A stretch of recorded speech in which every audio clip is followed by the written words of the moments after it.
This is Make it plain. Make it plain. MIP With Masamela Matfumo. Mark Thompson. Make it plain. Get woke. Folks, recently we've talked with Dr. Nyambi Hall Campbell, Dean of the Advocates Network, and we've been talking with others as well because this is a very important conversation as we continue the conversation about reparations. We continue the conversation about neocolonialism throughout the diaspora. We're honored to have with us another who is a part of the Advocates Network. In fact, the founder. She's also the founder and CEO of Jamaica's Institute of Law and Economics at the University of Technology in Jamaica. We all met. I was honored to be amongst them when they gathered to discuss the Charm Offensive put on by Prince William and Princess Kate, and the royals weren't really prepared for what they faced when they got to the Caribbean. I loved it. I wish I was there. I wish they would invite me there to help them organize for next time the royals come, so we can have some fun.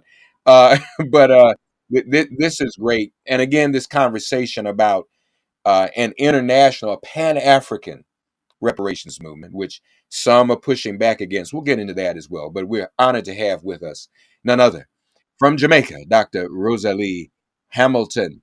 Dr. Hamilton, welcome to Make It Plain. How are you? Thank you so much for having me, and you're welcome to come to Jamaica anytime. I'm gonna hold you to that. I definitely want to do that. First of all, how things at home? How you all doing with COVID and everything? Are things pretty stable now, or getting better? We're doing well, fairly stable now. It's kicking up a little, but we're hoping that we can keep it under control. But before I go on, I just want to clarify that I used to be at our University of Technology, Jamaica, as vice president, and the Institute of Law and Economics is a separate NGO. Yes, ma'am.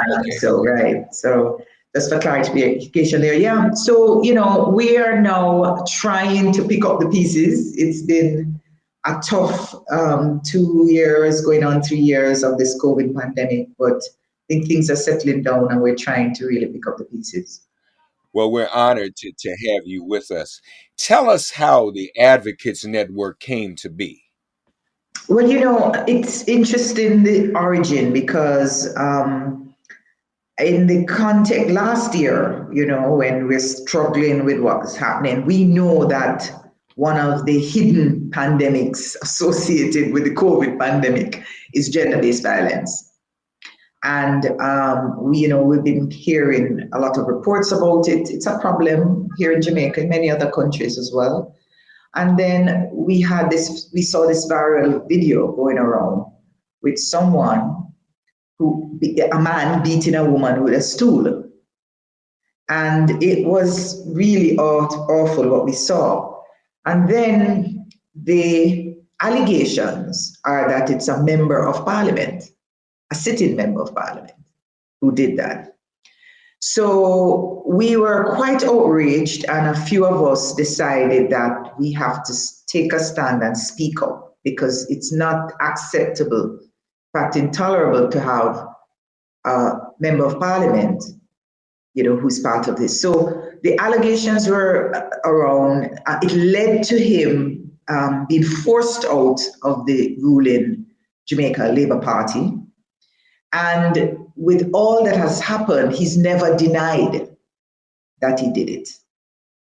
And so he continues to sit in parliament and so on. So that started a sense of, we need to come together around these issues and speak with a louder voice. And so we came together as a network of advocates. Many of us are advocates in our own right. And we thought it is important to strengthen our voices, especially now when things are really difficult. Civil society organizations are facing real difficulties. And we felt that now more than ever, we need to take a stand collectively to strengthen our voice. Amen. Amen to that. And so now, as far as advocates are concerned, that instance of violence towards another now obviously inspired you all to also come together and be advocates standing up against the centuries of violence and exploitation at the hands of Europe and the British Crown. Right. And I'll tell you how that came into being, because many of us, we comprise individuals and organizations. Some of us are, fighting corruption. Some of us are on the front line of gender-based violence. Some of us are on the front lines of working with at-risk youths in crime-prone communities across Jamaica, dealing with children, women who've been, trafficked and abused, etc. So we're in the throes of the social and economic problems that we face. I mean, I, for example, spent 10 years leading the Micro, Small, Medium-Sized Enterprise Coalition Alliance. So we understand that legacy, the legacy from our past, and it is we can't understand contemporary problems of today without rooting it in that past. And so we thought it was important to highlight our history in the context of Jamaica celebrating 60 years of independence this year. And we felt that, we're still in the throes of a pandemic. You're coming to our country at a time when we can least afford it.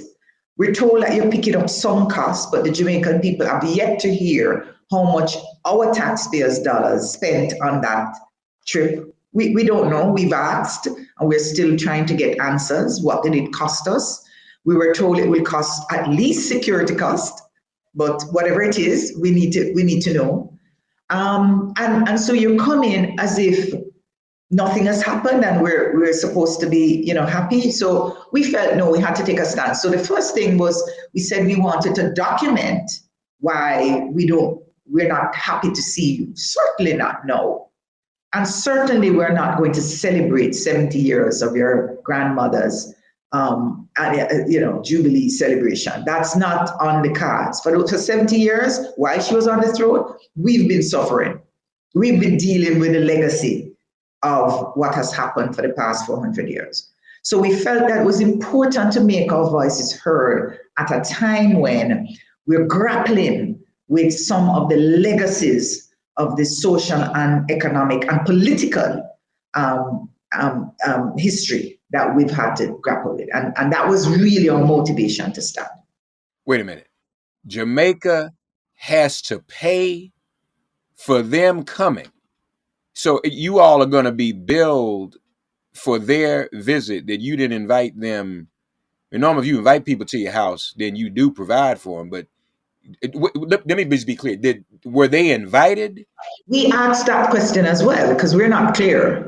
We're not clear whether they were invited or whether they said they were coming. The Queen is head of state, so they can say, I'm coming. And so however they came, they're here. And we were told by the government that the royals will pick up some of the costs, but we would pay for at least the security costs. That was what we heard. Now, we saw a lot of things happening, their dinners and so on. So, just how much did we pick up? As far as we're concerned, even if it is $10, we think that $10 could be spent differently to address some of the problems that Jamaicans face now. Of what, and you're raising the question, as others are, about whether or not Jamaica should remain in the Commonwealth, right? What is the benefit, the ongoing benefit to keeping that arrangement, to being a part of the Commonwealth? Yes, so there is a distinction between, removing the Queen of head of state and participating in the Commonwealth. There are many countries in the Commonwealth who do not have the Queen of head of state who are part of the Commonwealth. And it's a group of countries that have been formerly part of the British Empire, but there are others who are not.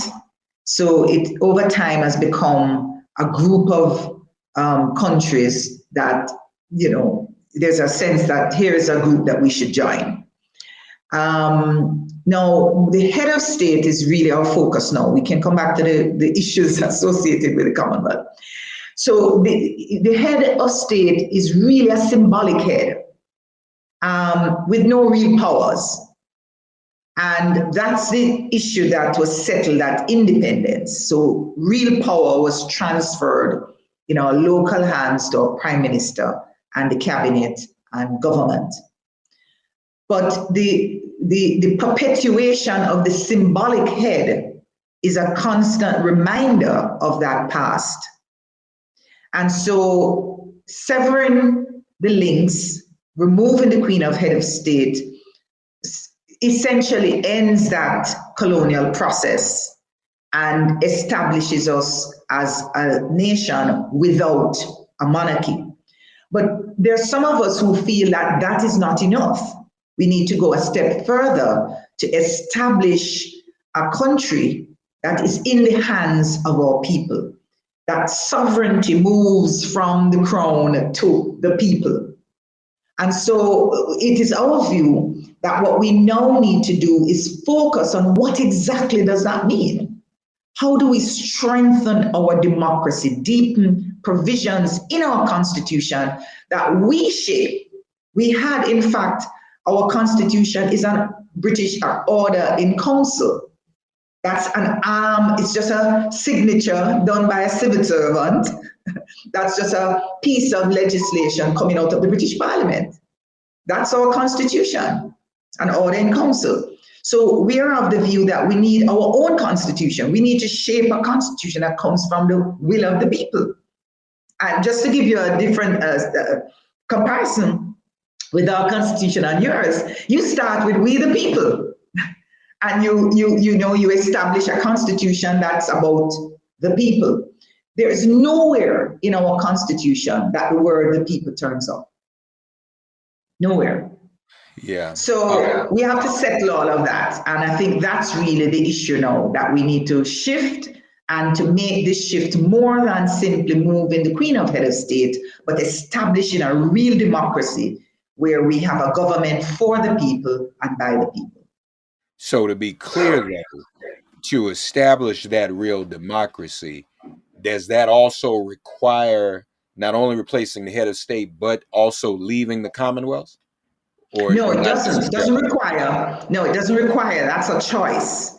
And right now, we're not only choosing to stay, we're in fact running the risk of breaking up the Caribbean and making even more fragile our collaborative arrangement in CARICOM, because the CARICOM heads agreed on supporting the existing Commonwealth Secretary, the Secretary General for the Commonwealth, the administrator essentially for the Commonwealth. They had agreed on the existing candidate to do another term.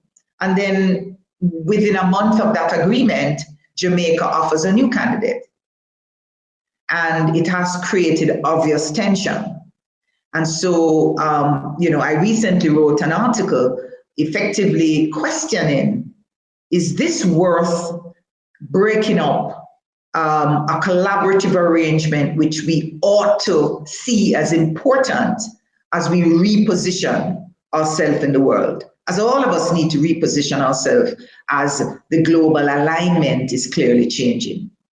So it really boils down to picking and choosing certain battles. Yes. You're making the case for the Queen to no longer be the head of state, and for reparations. We'll get to that in a minute. And so what you, in the article you wrote, you're suggesting that getting into a fight about who the head of the Commonwealth is probably not very timely. And but you mentioned it would cause disunity, and so it's a distraction, you would say. Yes, it's actually a breach of the treaty arrangement we have in CARICOM, where we have agreed via treaty to make sure that our foreign policy is done in a collective way. And that if we have any arrangements like an international organization, the Commonwealth, we would agree on a common position. So, and we've been seeing deviations from that over the last few years, and it is truly troubling, because Jamaica, has had a history of being very strong in the Caribbean when it comes to certain leaders, but other leaders are taking us in an opposite direction. So when you say leaders, so this is the current political leadership in Jamaica, the prime minister The who is. current political leadership have made some very troubling decisions in the region over the last few years. And I think that's also part of the problems. The current political leadership in Jamaica, what is their position on the Queen no longer being the head of state? Oh, yes, we have agreed from 1995, both parties, that we want to remove the Queen of Head of State. In fact, the current leader has promised in his election campaigning that he would remove the Queen of Head of State. Last December into early this year, January, there was a move to establish a new Ministry of Legal Affairs to, we were told, address this issue among other issues. So there is a verbal and written commitment to do this. But the country is confused about the signals being sent, because this is the same prime minister that chose to apply for a position to be part of a privy council, one of these privileged positions, that simply takes him into a closer relationship with the British. In fact, a former prime minister denounced the title and asked to leave the Privy Council, symbolically to send the signal that there's time that we have to move away from these old arrangements. But the current prime minister chose to do this. So these are conflicting signals. And of course, the latest one is even further confusing Jamaicans, because here we are trying to leave the Queen, and now we're going to mash up CARICOM in order to, get a position for an individual to lead the Commonwealth. This is a job for an individual. This is not a country's position. We're completely confused. Yeah, that's unfortunate. Be a barbecue hero with delicious, ultra-low net carb hero bread, buns, and tortillas. Soft and fluffy, high in fiber, and with 0 grams of sugar, up to 10 grams of protein, coming in at under 100 calories per serving. Oh, and did I mention they taste like their mouth-watering traditional versions? I mean, what's not to love? Use code AH10 for 10% off your first hero bread purchase at hero.co. That's AH10 for 10% off at hero.co. And the fact of the matter is, CARICOM, just in terms of sheer numbers and representation, probably wields a lot of weight in the Commonwealth, doesn't it? I mean, we look in the Commonwealth, and that's the nature of British hegemony. They colonize most of the areas and people of color in the world. So when we look at the Commonwealth, I would think that most of the Commonwealth comprises countries of color, including the Caribbean, does it not? Yes, absolutely.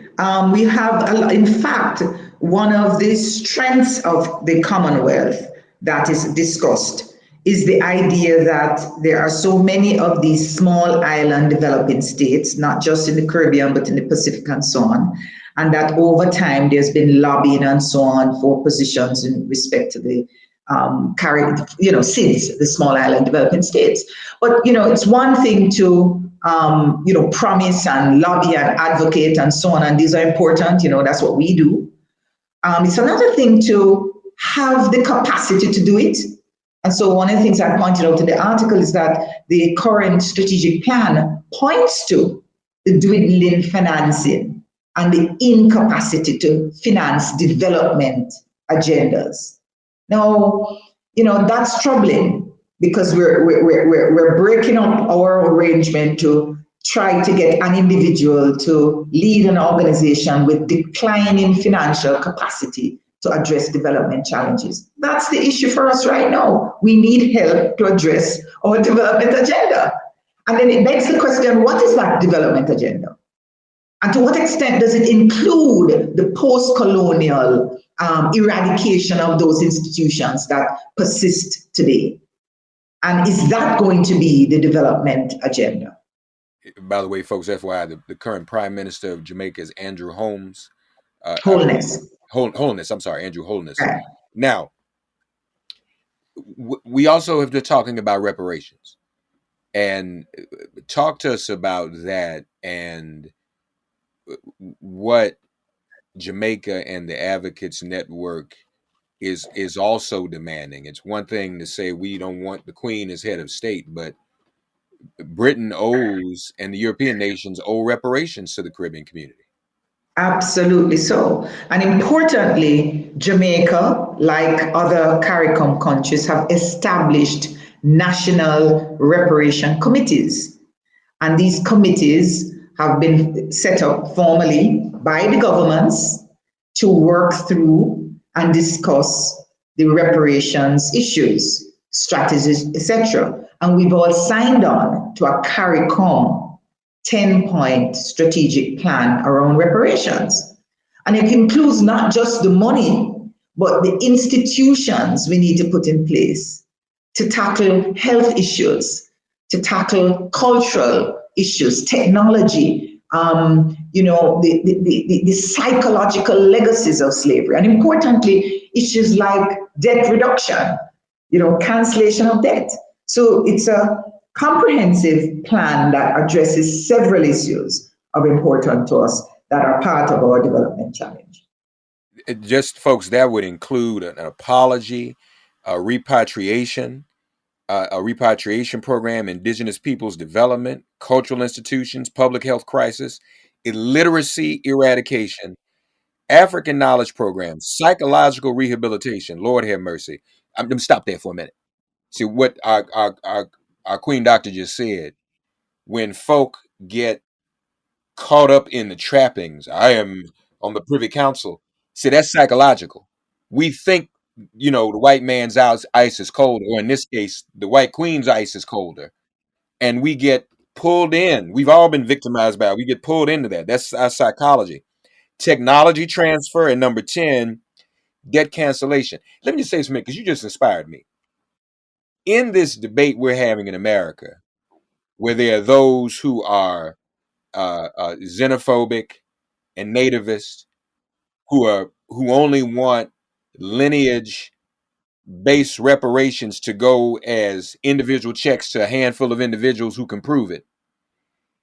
Folks, look, what Dr. Hamilton and what Nyambi Hall and others are saying, what the Advocates Network is saying, what the CARICOM Reparations Commission is saying, all right, is that they are nations and should be treated as nations. Not just, well, let's throw everybody a few dollars in their pocket. We are a black nation in this country, which is inclusive of people who came here from the diaspora. And we should be treated as a nation and have these same 10 points right here in America. I just want to put that out there. If you think like an individual, that's small. But if you think like a nation, that's big, and that's much more significant. Now, Dr. Hamilton, in terms of the unity within CARICOM, all CARICOM itself as a whole is fully on board and endorses this 10-point program, correct? Yes, that's the agreement that is in place. Yes, that's why it's called a CARICOM 10-point plan. Yeah. Right. So this is the entire Caribbean community, folks. Give me your reaction when you hear about these groups in America, unfortunately, and we know who they really are and who they really work for, who say that we should be separate. We're different. There's no such thing as Pan-Africanism, and there's no such thing as a diaspora, and we all should not be together in this reparations fight. What's your reaction to that, one? And two, how do we all benefit, and particularly how does the Caribbean benefit in a unified Pan-African fight for reparations? Well, first of all, I think a careful look at the history will make it very clear to anyone who goes through the historical evidence that there's really no easy separation between the Black American experience as well. I mean, again, the obvious cases is the vice president. You know, she's from Jamaica, right? You know, and so on. So we have, I mean, during the institution of slavery, there have been movements of people post-emancipation to today. There are scores of people from the Caribbean, from Jamaica. I mean, there's evidence now that some of your vice presidents, in fact, people think, this is a first for us in Jamaica in terms of a vice president coming from Jamaica. But there seems to be evidence that there's I think Dallas and others, there are other, people in government who've come from the Caribbean. And Alexander Hamilton also has Caribbean roots from, I think, Nevis. So there is obvious links and intergenerational links that can be located. But importantly, even if there was none, the relationships today suggest that if you benefit, we benefit. And if we benefit, you benefit. Because when we collaborate and work together, there are shared benefits. And the reality is, many of us are in business in America. There are African Americans who are here in Jamaica doing business. And so if you benefit in any way, the Caribbean can benefit and vice versa. So I think that's how we need to see ourselves, that, it's not necessarily planned. It has happened. It's part of our reality. And our reality is that we have not only collaborated, but we have, there is intergenerational relationships. I mean, Marcus Garvey experience is just another case in point. There's so many. And we owe our African American nationhood to Marcus Garvey. All of our organizing folks and mobilizing in this country, it finds its flow beginning in the 20th century from the Honorable Marcus Mosiah Garvey. Practically every organization formed since then was built on that model. And really around the world, because of its sheer power, its numbers, 6 million people.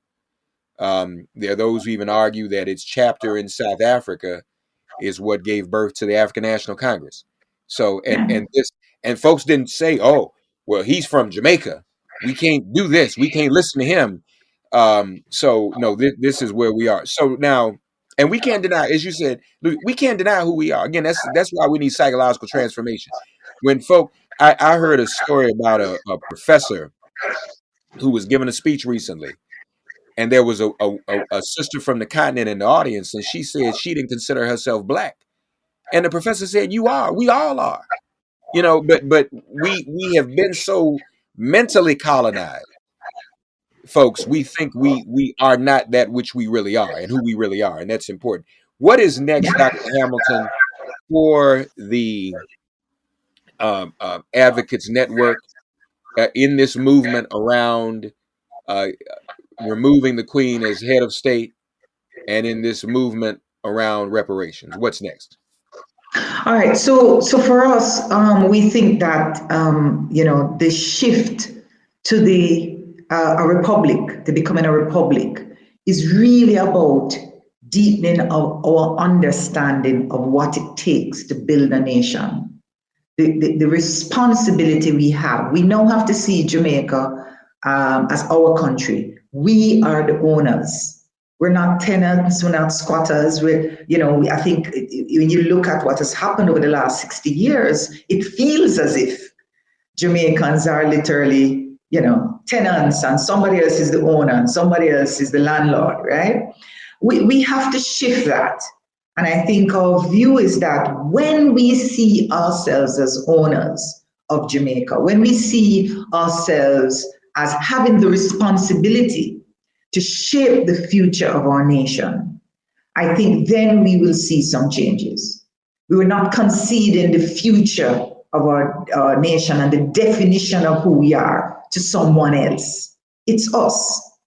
And it's that process of engagement if more and more Jamaicans feel that way and decide to act that way, then I think we can begin to see changes. And we think important part of that is redefining and reshaping the contract of that engagement, the relationship between the people and the people we employ to act on our behalf. And so that contract is our constitution. So we need to look at it again. We need to put provisions and clauses and include, exclude, modify arrangements that make us feel it is our constitution, not simply an order in council, but a constitution that means something that we can refer to when we do, things are not going the way we ought to go. And so that's what we think we need to do. And we're beginning that process of engagement. And we certainly want to make sure that our government does what it says it will do, which is to make the legal arrangements to remove the Queen of Head of State. There's rumors that there's some other royals that may be headed your way soon. So I'll make the same offer I made to our sister Nyambi Hall Campbell. Y'all need me to come down there and help y'all get them people? Yes, we love you to have. We love to have you.